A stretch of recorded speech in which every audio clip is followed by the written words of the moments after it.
And this is explaining a lot of different things with my family and the things that we've been through, the ups, the downs, the goods, the bads, my mama's legacy, and how she raised us. She raised us the right way. When we got old enough, we chose to do different things. And, she can't be blamed for that. I won't sit back and allow that to happen. Right.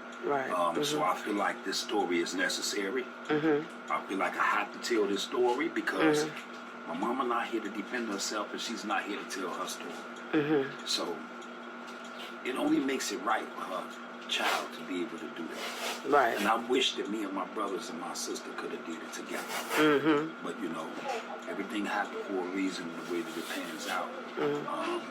I hope and pray that God bring me and my family back together. But I still have to look at reality of things. The reality of things is not like that way right now. So everybody got to do what they got to do. And all I know is my focus, my main focus is getting my mama's story out there. Her legacy alive. And rebuilding her legacy from a lot of things that happened in the world that tore it down. Right. Okay. You want to say anything, Konquest? Yes. I really do want to say a few things. Okay. Number one, meeting this brother, dead winner. Trying to smoke cigarettes. In the wintertime. In the wintertime. This Christmas coming up will be 3 years we've been working like countless. Okay. And can you tell the people, like, we know that this is your studio, but like tell them what you are. I mean, I know you're a producer, but just a little bit more. Give us a little bit more. What inspired you to do what you do? How long you been doing it? Things to that nature. Okay. Well, started out as a young blood jit, as they say in the South. I was born up north. Okay. I love my South family. I started this music thing. Me and my cousin Andy, we used to we was chummy. We like first cousins. We are first cousins. Okay. So it's like whatever he learned, I learned. Whatever I learned, he learned. Okay. So we was like that with each other. And that bug just bit me. Got my first keyboard when I was like 8, 9 years old. Oh, okay. Started fingering at first. Okay.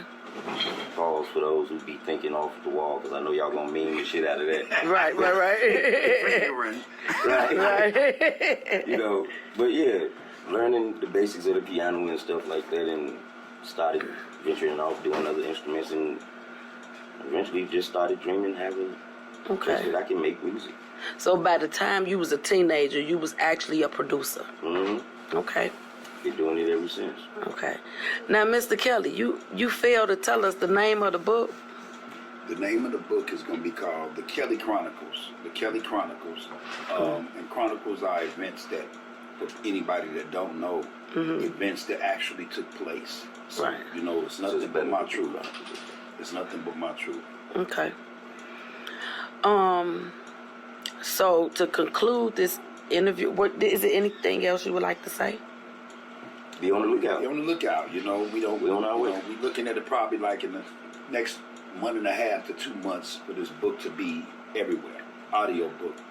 And what I love about this audio book right here is we did it a little different. Right. And what I mean by that is, it's not the traditional audio book where people, just listening to somebody talk. I'm narrating it. Right.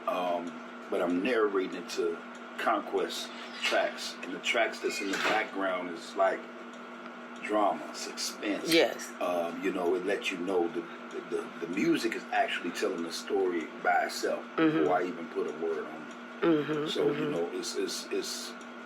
it's very intriguing, and I'm not just saying it because it's my story, but when I listen back to it, I get teary-eyed. Yeah. Because I'm reliving these moments. Right.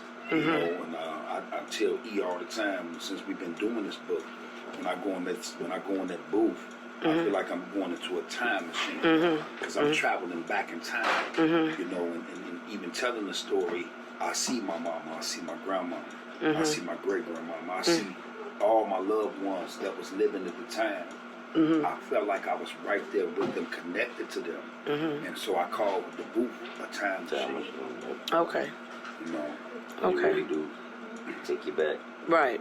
and everyone that's heard the story or snippets of the story or whatever, they have told me the same thing.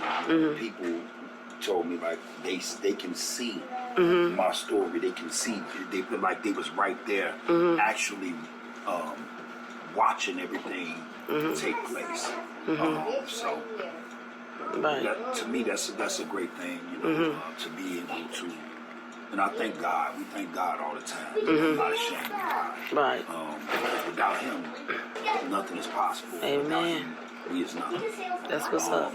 So a lot of people tell me like that has heard it.